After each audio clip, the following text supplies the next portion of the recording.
Could your voice be carrying secrets your mind has long forgotten? Hello, my beautiful soul seekers. This week, I'm joined by Barbara McAfee, a voice coach and author, to explore how our voice carries early silence, family secrecy, cultural training, and unrealized gifts, and how working directly with sound can restore range, authority, and emotion, and perhaps more. But first, if you've just arrived here, welcome. If you've come back, welcome home. And if you keep finding yourself here without subscribing, your soul clearly knows what it's doing. Go ahead, honor that call, and subscribe. Barbara is a voice coach, author, speaker, and performer with over 30 years of experience helping people to unlock their full voice through practical vocal techniques and tools for authentic, flexible self expression. Together, we explore voice as the muscle of the soul. I love that so much. Something physical and behavioral that reveals where we have been silenced, where we adapted, and where we still hold unused range, not just vocally, but perhaps in all kinds of other deeper aspects of ourselves. Barbara reflects on growing up as a secret keeper, how silence shaped her early sound, and how her voice expanded beyond what she believed possible through the Roy Hart lineage. We consider archetypes as living forces, energies looking for a job, and how older cultures worked with them through ritual invocation and sound.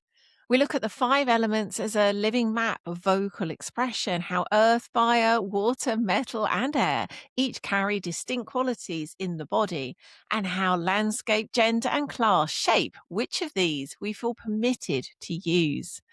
At one point, I spontaneously offered myself as a live example, including sharing how my partial deafness affects my perception of volume. And we experiment with laughter, yawns, and that awkward freedom of taking up much more sonic space than feels polite and normal. So listen, if you notice your voice shifting depending on who you're with, like perhaps you become softer with authority, sharper with family, or uncertain about how loud you really are, and find yourself wondering what your truest, fullest expression might be. And before we jump into all of that wonderful stuff, it's challenging to live in this crazy modern world. The wild, sovereign soul path is what we know will help. And so, if you're struggling with the challenges of walking your soul path and your heart longs for guidance, kinship, and support, come join us in Unio, the community for soul seekers. Unio is the living home for the wild, sovereign soul path where together we reclaim our wildness, actualize our sovereignty, and awaken our souls. You can discover more and walk with us by hopping over to bemythical.com/unio or click the link in the description. And if you're feeling called to go even deeper on your wild sovereign soul path, come join us for the upcoming Wild Sovereign Soul course, a 3-month immersive initiatory journey into becoming a wild sovereign soul. Register your interest at bemythical.com/WSS.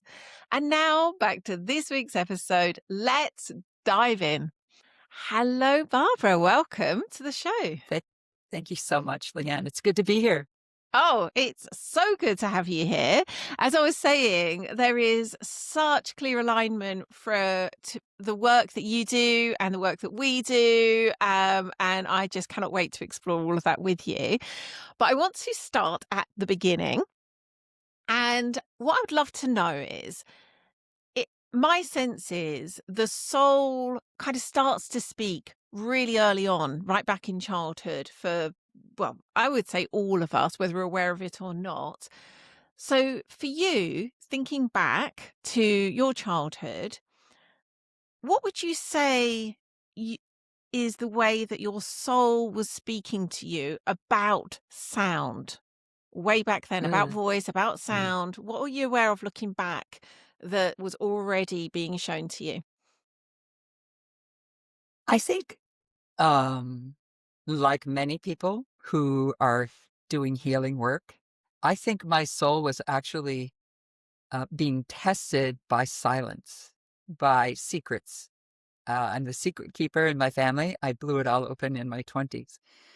So in a way, I think I was driven inside to my own voice inside to say, you need to stay safe and stay quiet. Mm.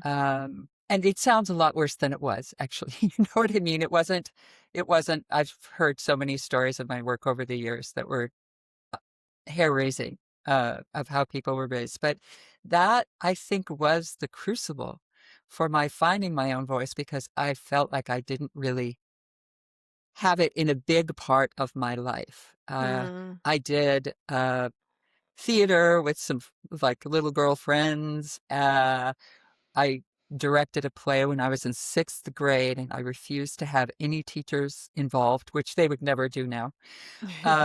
So I did have these moments of bravery and expression right next to these secrets, and I think those things really helped form this soul that I am and the work that I bring.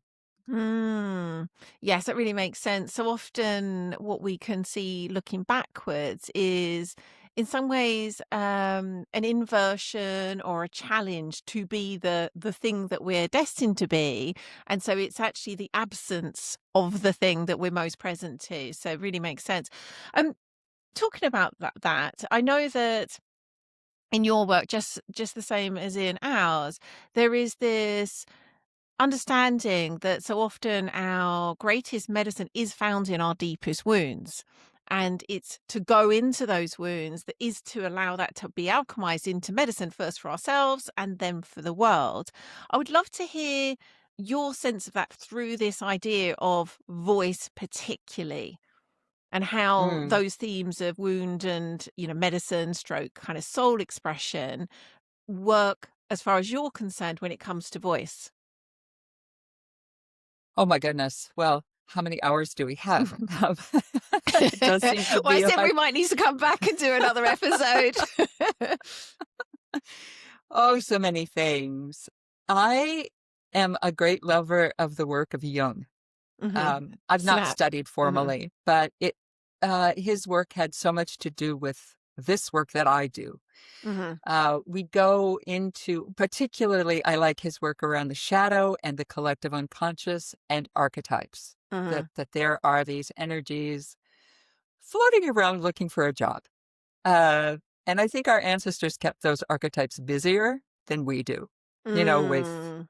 ritual and um, celebration and invocation, which is Yeah. etymologically about bringing the sacred into the world through our voices. That is the etymology of invocation, which has the same Latin root as voice. Isn't that something? Mm. And Interesting. and Invoke. vocation and advocacy. So our voices are linked to our work in the world, the sacred, to advocacy for using our voices in service to other people. I think that's so interesting that the Mm. voice is, you tug on voice and you you open up this huge root system into all these other areas of life, which is so interesting because we don't really attend to voice much. This is why I'm Mm. doing, writing books and training people and doing podcasts, because it's this powerhouse of deep healing, but also just practical life stuff, that Mm. we're trying to connect with other people in our families, our workplaces, our communities. And so often our voice is interfering with our connection to Yes. other Mhm. people, but also to ourselves, because we're all living in a story that is much smaller than what's true, based on trauma, culture, fill in the blanks. So I don't even know if I answered your question. Did I answer your I question? was I just had that thought. I was like, wow, I love everything you've said. And I've got about 5 questions that follow up from that. And I was like, hang on, did she actually answer my question? I don't feel you did, actually. So I'm going to give you another Okay, bite of the hit me cherry. again. Hit me again. From the lens of voice, why it might our greatest medicine be held in our deepest wounds? Why voice in particular? Why that lens of voice in particular? Okay. Okay. So I believe I'll give it a try. I believe that we all come here with gifts to give. That's why we come. And the voice is a primary way that those gifts can come out into the world. There Mm, are connections between our voices and our gifts that I have seen to be innate. And I can talk a little bit more about the why, the how that looks. And so the suppressed gifts often are show up in the voice as well. So, for example, one of my challenges with my voice was I didn't think it could go very high. I naturally have a deep voice. I'm a very tall woman. I'm a meter 86 or 6'2", depending on your scale. gosh. I'm a Mm, giant. And I come from tall people with low voices. That mm, is a quality that we have in our family. So some of it is just physiology. And I had an ironclad story that I could not go above this note, which isn't that high. This is back in my 20s when I met my teachers from the Roy Hart Center in the south of France. They came to Minneapolis, where I was living, and that was the truth. That was the absolute truth. I didn't have anything above here. There was silence. And in my first workshop with these amazing teachers that I continued to work with for quite some time, I went, I don't know if you can hear that, almost to the okay. top of the piano. And I wasn't myself when I did that. I was a bird. There's the archetype. I was the Mm, screaming bird. And that blew my story apart. No one had ever asked me for all the sound I had. Most of my life, it was like, can you quiet down? Can you blend with the alto section? Can you be a nice girl? Can you not be mad? All the things. And mm, so it was radical to have somebody say, let's keep going. And if the voice goes, "Arr!" it's okay. It's sound.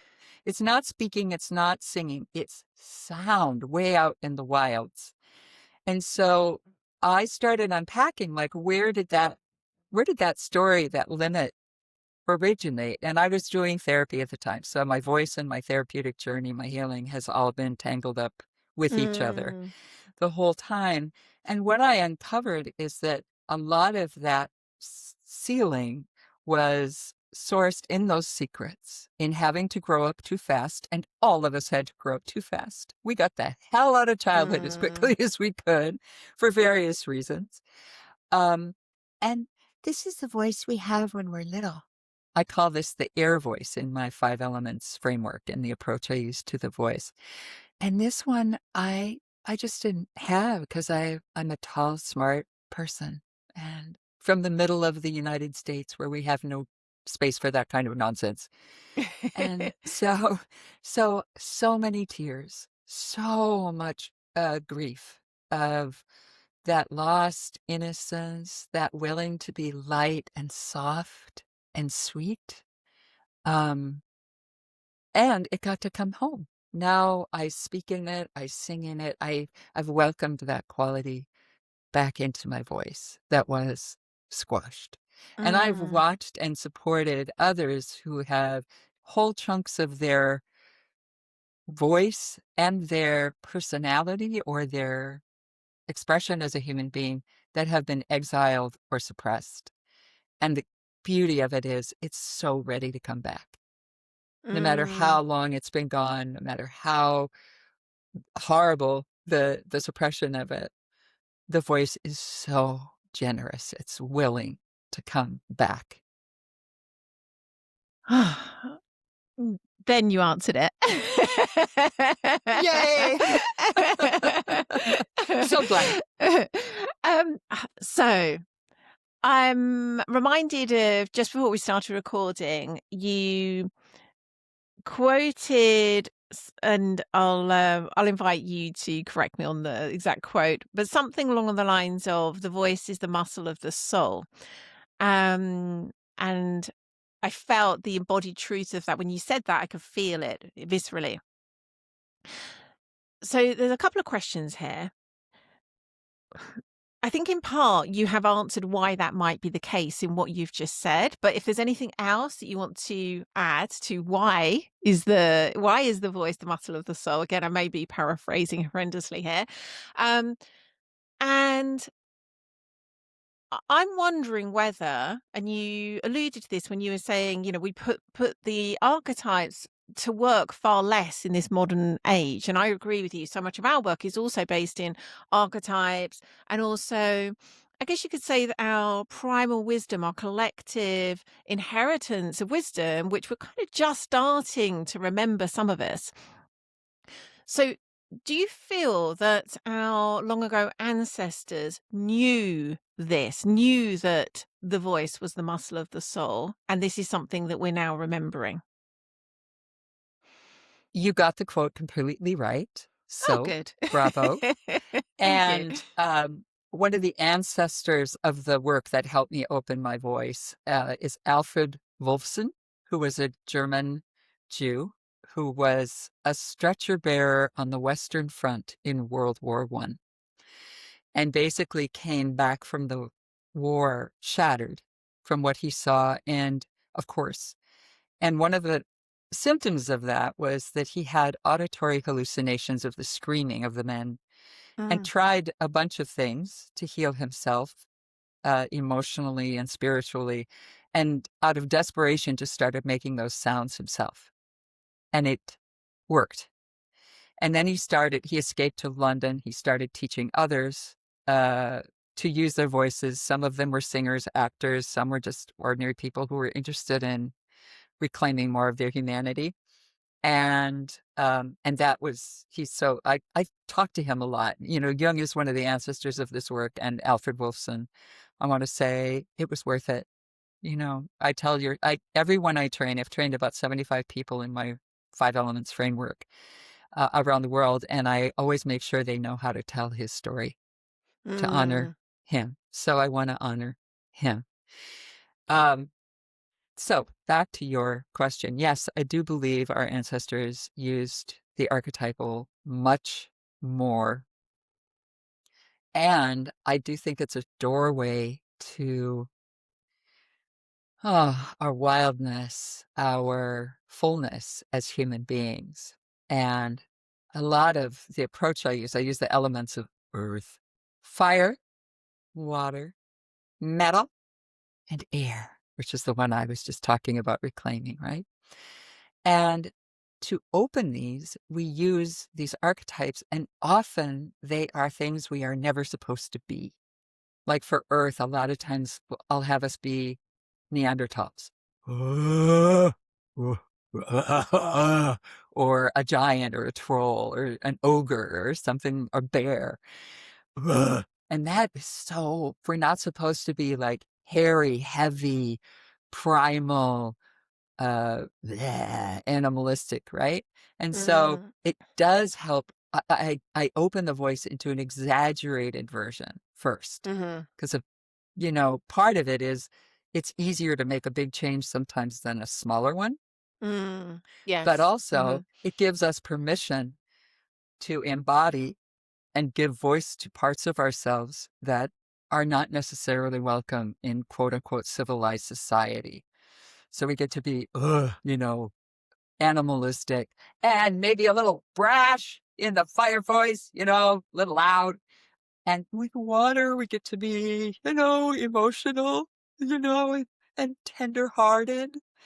And in a metal voice, we get to be a little pointy, witchy, you know, or bratty. Mom, I don't want to. And then in the air voice, we get to be airheads. We get to be soft and vulnerable and dreamy and childlike. And so, anyway, I feel like the voice can open these doors to ways of being human that have been suppressed by the dominant Mm, culture. yeah. I love your embodied examples of those different elements. So I could really, they're bringing them to life for me in resonance as you were going through them. So going back to what you were talking about in terms of your own voice and where you come from in America, what I was wondering is if we see that who we are is made up of a number of different things. There is that kind of pure soul essence, there is our family of origin, our country of origin, things that have happened to us, so on and so forth. From the lens of our voice, how have you seen our particular mother tongue, where we've been raised, like the sort of typical way of speaking, accent of that country? I would love to know, are there I'm kind of meandering my way to a question because I kind of wanted to contain all of those ponderings. And then the question I'm wanting to ask is, have you seen that there can be kind of cultural wounds and gifts associated, like for me being English and having a very kind of quintessentially English voice? Would there be a particular um cultural wound I would have around my voice that would be different to someone with your heritage? Absolutely. Absolutely. And language changes how we use our Oh, voice. yes, of course. Yeah. Of course, Mhm. quand je parle français, mon voix est complètement différent. I'm in a Mm. different song in French than I Yes. am in American English. Mhm. Uh, so these things influence us so much. And I have found that even the landscape can affect us. So I have noticed that people from mountainous regions like the Balkans, like the Appalachians in the States, the north of China, the Alps in Switzerland, people tend to use their metal voice.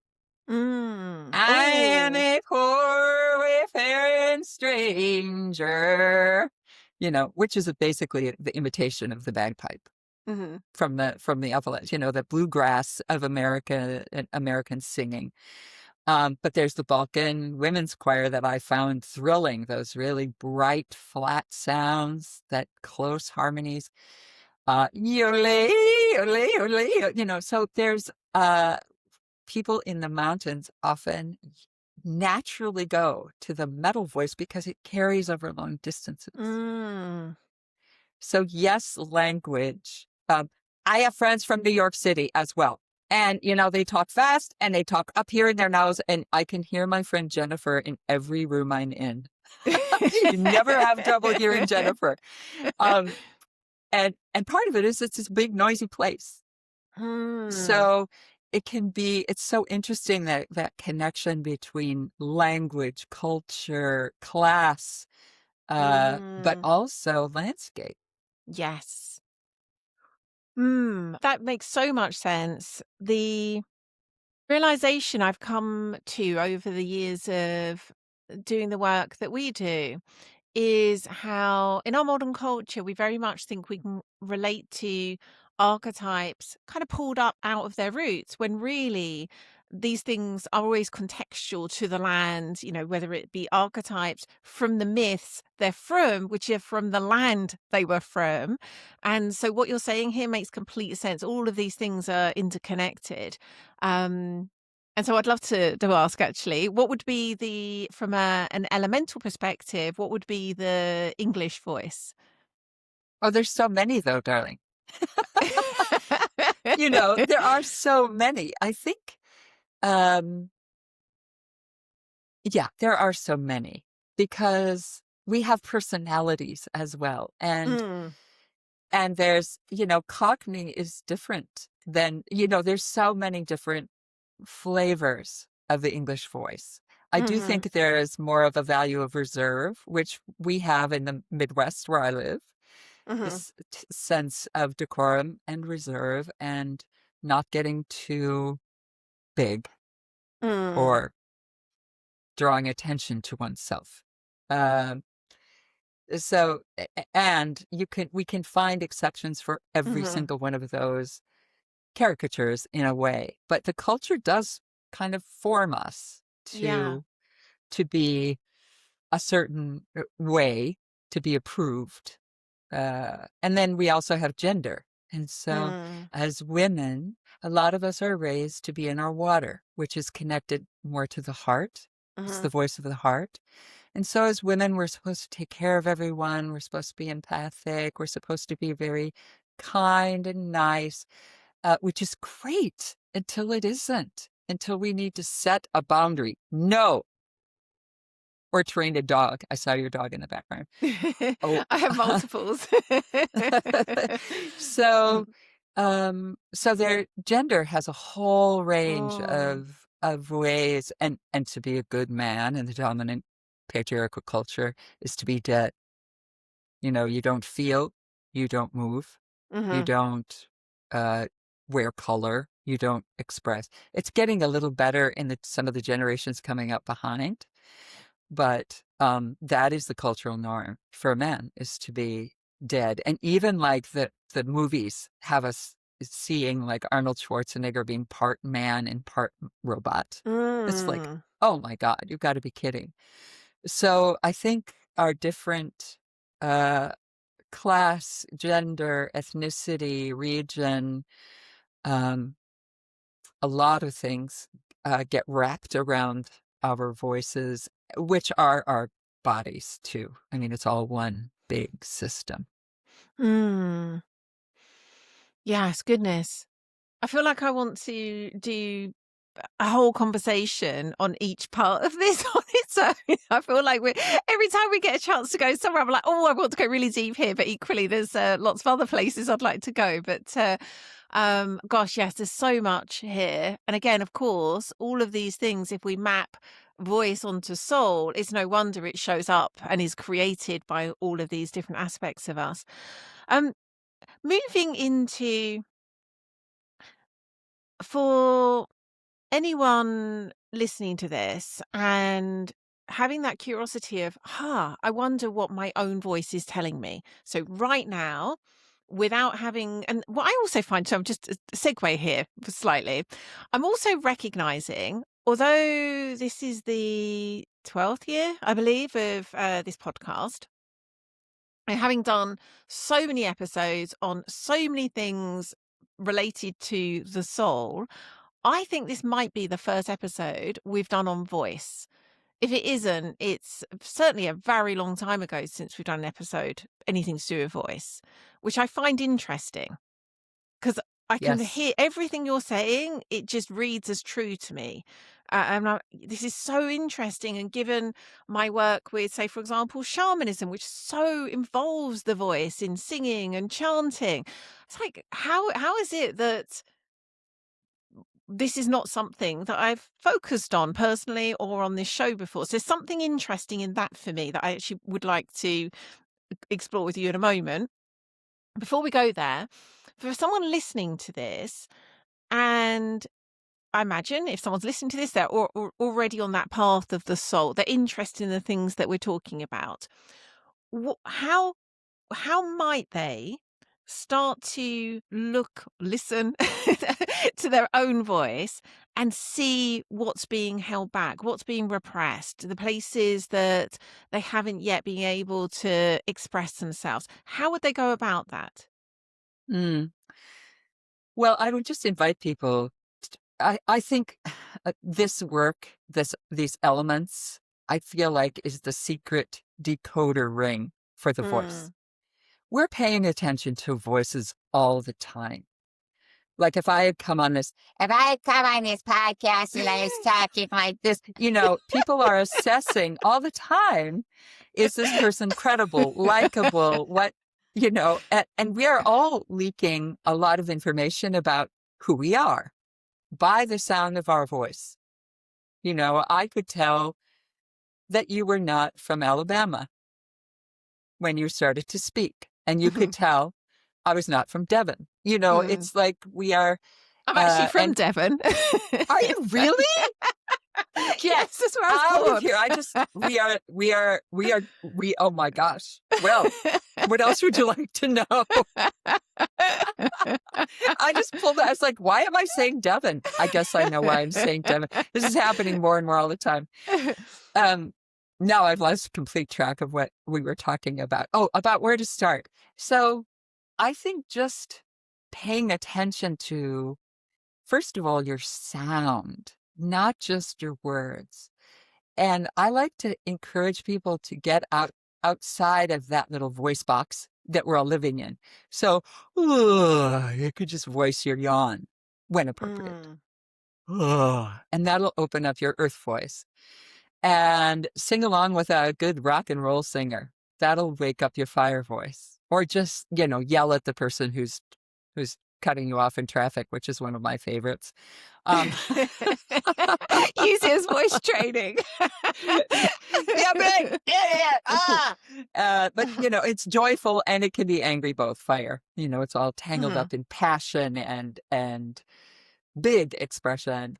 And for water, you could like sing some lullabies, or a lot of times people make this sound organically when they hear bad news.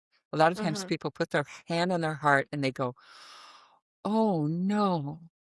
Oh, I'm Mm. so sorry." That's the water voice. It's warm and flowing and tender. You can laugh like a witch for metal. And sigh, for air. So these are not far away from our everyday expressions Mm. of being a human being.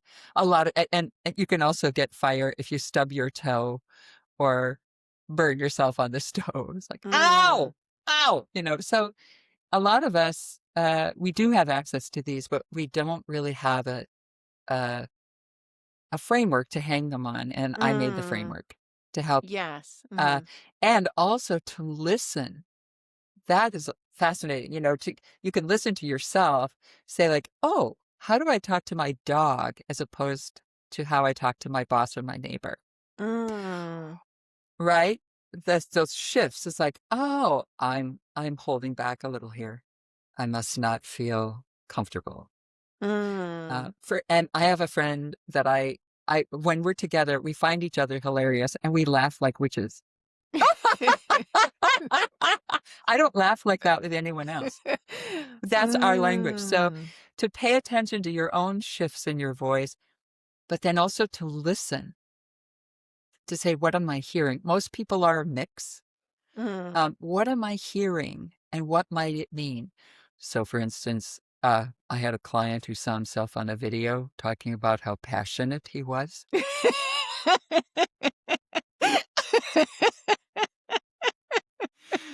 And now we know why he came to me. He was like, he was passionate, but he was an introvert, Mhm. and he just was an introvert. He was a quiet and steady guy. And so before we got busy changing his voice, which we did, we didn't get rid of this voice. We added to it. All of Mm. them are good, except when they're terrible. And so, but before we went there, I said, so tell me, are you the person who stays calm when everyone else is losing their minds? And he said, yep. And had a little smile like, oh, she saw me. She saw me. Oh. And so Mm. um, I don't use this work to judge people. We don't need more room for judgment, right? There's plenty to go around. But it makes me ask smarter questions. So Mm. for the woman who's talking up here in the air, I've had a number of clients. I've worked with a lot of young women who are trying to reclaim their full power and their voice. But before we get busy with that, I'll say, so tell me, are you the person who sees the future before everyone else? And they're like, well, like this look in their eye, like, how did you know? Like, how did you know Devin? Right? It's Mm. like, oh yeah. And it's not true 100% of the time, but 99.9% of the time, people's voices are telling a little bit about their gifts. Mm. So the earth tells a story of being grounded and steady, and the fire tells a story about being passionate and visible, and the water tells a story of having anything your heart has to say, being heart-based and loving and empathetic. And a metal voice is about clarity and sharpness, and also getting loud without hurting your voice, just technically speaking. And air And the air is about the connection to spirit and the dream time and Mm. stories and possibilities. So all of them have their way and their time. Um, and so I think just playing, just I think your listeners can just play to say, oh, I don't have one voice. I have Mm. many. And if the one I'm using doesn't work, I might be able to shift to something else. Yeah. I think I mean, again, the elements are so in our blood and bones. These aren't things that are a modern concept or something you've come up with. We all have that innate resonance. When you're talking about these, everyone's going to listen and go, oh, yes, I've not applied them to voice before, probably, but I can hear what you mean. And we can Mhm. listen to our own voice from that perspective. It makes complete sense. Um, so going back to what I was saying, how I think this could be the first episode we've ever done around voice, which strikes me as odd. And that suggests that culturally, we're missing there being something really significant about voice. Why is this something we don't all know? Why is this something we're not, ironically, all talking about? I know. Well, when I tell people what I do, they say, "Oh, are you a singing teacher?" And I'm like, "What are we doing It's right the now? We are only frame we've actually got. Yeah. I know." And Mm. I have a background in I did 12 years. It sounds like I served a sentence. It was not that hard. I was a organizational consultant for 12 years, doing team building, conflict resolution, leadership training, things like that. And I was doing my work on my voice over here. I am a singer. And I love to sing and write music, and I made a lot of recordings and all that. So I was developing my voice over here, and then I was doing this work, in the Mm. business world, in the work world, and I thought they were separate. And one of my colleagues came to me and said, "Can you work with this client of ours?" Because she had that voice, a woman of incredible gifts and intelligence, and it really didn't matter because it was horrible to be listening to her. And Mm. I thought, oh, and so I did work with her, and we did make some progress, but I got very inspired because of like what other gifts are not getting into this world because people are locked in some sort of vocal habit that is not serving them. And I do not know why we don't pay attention to this. This is why I've written 2 books and I've trained all these people and I am doing all these podcasts because it does feel like it is such a critical part of every aspect of our lives. Mm. My grandfather has been dead for decades, but I can still hear his voice in my mind. Mm. The sound of our voice can be a blessing or a curse to the people around us. And and have everything to do with whether our gifts, get into this world before we die. I've done a lot of work around death and dying as well. Um, I've had a lot of people die in my life, and a lot of them did a really beautiful job of it. And we sang our way through a lot of it. So, uh, but one of the great lessons of being present to death and dying, to that threshold, is how much did we express what we came here to express while we were here? Mm. Did we tell the people we loved them? Did we bring our gifts into fruition? Um, did we sing our song metaphorically and literally? Yeah. Hmm. Gosh, there's so many other places I want to for us to go, and I know that we're almost up on time, so I'm just needing to choose which of these areas I want to explore with you before we do. What occurs to me is on some episodes, I kind of offer myself up as a guinea pig. And there's been a couple of episodes recently I've done with a dream therapist where we've kind of looked at one of my dreams as an example with the idea that it's illuminating for listeners. Um, I'm wondering whether we could do something really quickly with me and my voice here I have no idea what we might expose and whether I'm going to regret this, but if you're game for it, I am. Absolutely. Well, first of all, I'm wondering, based on the earth, fire, water, metal, air, do you have a sense of where you might land in there? What maybe two Hmm. voices feel most aligned with who you might think you are? I felt that when you gave the examples, I could hear in them the fire and water. Interestingly, that they're opposites, and maybe a bit of earth, maybe less.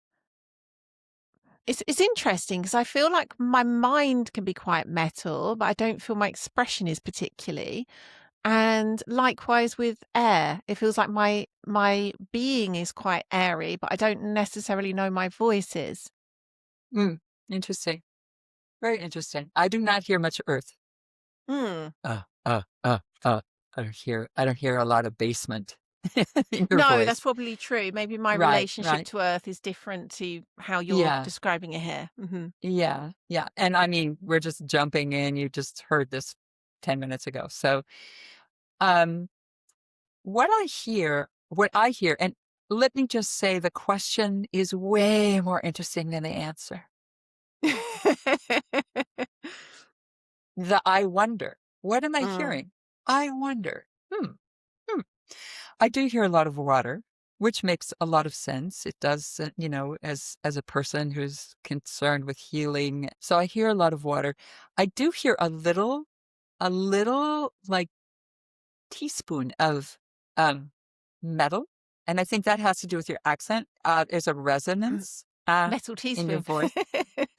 Yeah, it's not a lot. You're not Hmm. you're not a character there, but I can hear, your voice isn't just dull. There's Mm. a bit of a shine on it, right? Ah, yes, the clarity. Hmm. Yeah, yeah. Mm. There's a resonance in it. Um, and now and then I get a little of the air. Mm. You're not a breathy talker, which is probably great because you have a lot less listeners. Mm. Presumably. Right, right. If this is all you did, everybody get dizzy and go to sleep. So, that's what I hear. Mm. Uh, and there's a little fire too. You've got some energy behind, physical energy behind your voice, which I imagine you can be heard in a room, Mm. right? Hmm. Is that true? Can you be heard Yes. generally? What was just occurring to me is that I'm partially deaf. I used to be more deaf than I am now, and I had an operation where I'm now deaf in one ear and not in the other, which affects, apparently, I'm told, the volume I speak because I struggle to. In fact, my daughter was complaining to me the other day because apparently I was telling her to do something multiple times. She hadn't heard me. And I was like, I don't understand how you could not have heard me. She said, I don't think you know often the volume you're speaking at because you you can't hear everyone else. And I was like, oh, that's just occurred to me as quite an interesting aspect of what we're talking about here, that I do seem to struggle with volume in terms of I don't know how I'm told a lot I speak more quietly than I think I am. I often think I'm speaking Ah, quite loudly. that's gold right there. Mm. That's very interesting. Yeah. And what we're hearing in our heads is not what's coming out. And that's Mm. universal, whether we're deaf in one ear or not. That's why people are so horrified when they hear themselves on a recording. Mhm.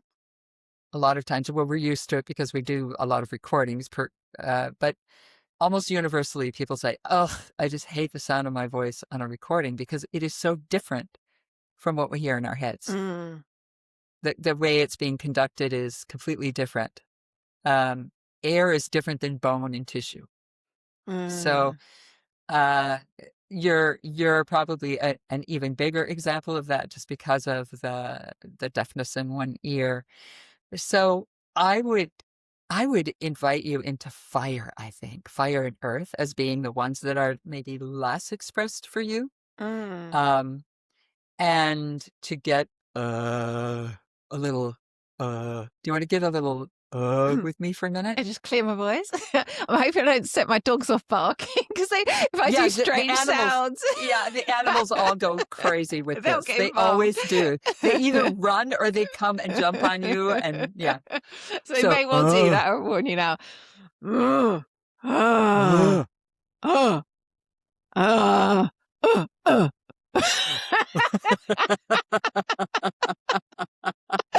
I have to say, I have been so surprised at, like, I've done a lot of growing in my life. I've been on a project of learning my whole entire life. And yep, I hear the dogs waking Yeah, up. they've all come over. Um, It's okay. but I've been amazed at how healing can be like really fun. It's also scary, but it can be Mm. like hilarious. It can be so fun to just be everything you're never supposed to be. Oh, I'm a big dummy.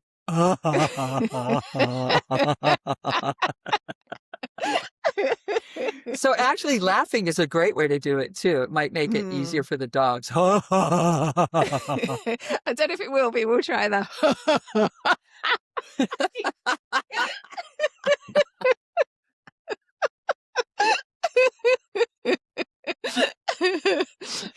Yeah.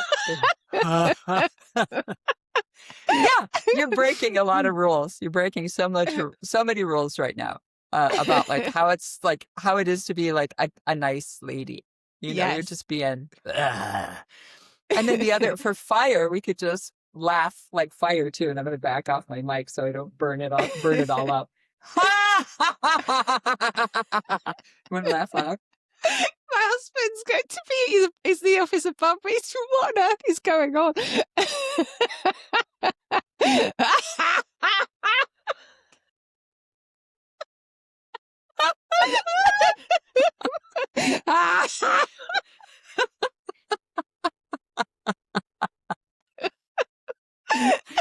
Oh my gosh. Yeah. So there's your homework. Laugh like a big dummy and laugh like an obnoxious person. I loved seeing this on you, and I loved seeing your um just for your listeners, you like your like a wonderful color of pink.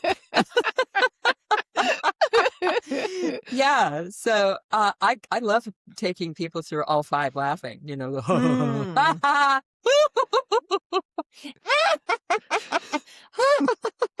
you know, you can do it in laughing in like a minute. Yeah, if you're going to But laugh yeah, anyway, you may as well use it. I think the exactly. reason I thought going to that because I laugh a lot and easily. I was connecting that with fire, and I just have a lot of energy and expression. So I think that's why I was thinking fire. So it's interesting that you weren't seeing that much in my voice.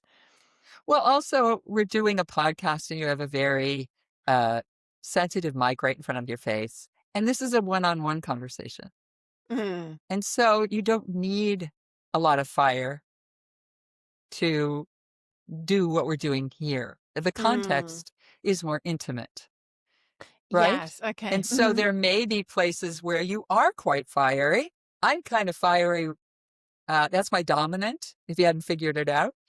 And when I am doing my work, I'm generally in fire. And in teaching Mm. and speaking and presenting, I am mostly in fire because it serves that purpose, but also it's uh, a lot how I roll when I am Mm. presenting my. It's the voice of the enthusiast. Yeah. Yeah. Mm. Fascinating. So, unfortunately, we are over time now. Before we close, is there, I'm sure there's lots of things, but is there anything in particular that you feel we should cover in closing that we haven't touched upon? Oh gosh, I think we just need to do this again. I think we do. Um, but Yes. I would leave a Mm. little like phrase with your listeners. You have a choice about your voice. So that, Mm. uh, and I would also leave you all with the question, what is my story about my voice? And Mm. that I often start my work with people with that question. and to just do some writing reflection, take that question for a walk, bring it to a dinner with a friend. What is your story about your voice? And it's amazing what's all in there because, Oh, as we yes. touched on, Mm, there's not a lot of attention paid to this thing that is so connected to our humanity and mm. our physical, mental, spiritual health, our relationships, our work, our gifts, I mean, our soul, everything. So those are two little treats I would offer. Yeah. Oh, I love both. In fact, I'm thinking I may well take that invitation to explore the story of my voice. I can feel how rich that is. Thank you so much. And where can listeners find out more about you and the wonderful work you do? Well, the easiest place to connect with all the options, all the things I do, is my website, barbaramcafee.com. There's a lot of classes there. I teach online, and I've got a class coming up towards the end of March that will be friendly to your listeners in the UK. It's the evening hours, and it's full voice fundamentals where we go into the five elements over 5 90-minute sessions and play a lot with them. There's 2 TED Talks on there. There's a bunch of music videos, all of that kind of thing. So that's the kind of portal into all what I'm doing in this world. So, and I would love to hear from your listeners. I really enjoy people's questions or reflections. So there's a way for people to connect with me there as well. Gorgeous. Oh, this has been such a treat. I love everything, everywhere we've been, and I'm very much looking forward to our part two, which we definitely will do. Well, thank you so much, Barbara. Thank you, Leanne. Mm. What a truly fascinating episode. As you could probably tell, I absolutely loved that. Here were my favourite parts. Suppressed aspects of self often show up as missing range, pitch, or volume in the voice, revealing where adaptation replaced authenticity. Landscape, culture, gender, and family systems subtly train which vocal qualities feel acceptable, shaping not only our communication, but our identity itself. When voice is treated as a set of movable elements rather than a fixed identity, new range becomes available, restoring authority, emotional truth, and fuller self expression. Soul expression, one might say. If you'd like to hop on over to the show notes for the links, they're at bemythical.com/podcast/537. And as you heard me say earlier, if you're struggling with the challenges of walking your soul path in this crazy modern world and long for guidance, kinship, and support, come join us in Unio, the community for soul seekers. You can discover more and join us by hopping on over to bemythical.com/Unio now. Let's walk the path home together. And if you're called to go even deeper on your Wild Sovereign Soul path, join us for the upcoming Wild Sovereign Soul course, a 3-month immersive initiatory journey into becoming a wild sovereign soul. Register your interest at bemythical.com/WSS. And if you don't want to miss out on next week's episode, and we have got some absolute gems coming up, then do head on over to your podcasting app or platform of choice, including YouTube, and hit that subscribe or follow button. That way, you'll get each episode delivered straight to your device auto magically as soon as it's released. Thank you so much for listening. You've been wonderful. I'll catch you again next week. Until then, I'm sending you all of my love and blessings as you walk your wild, sovereign soul path.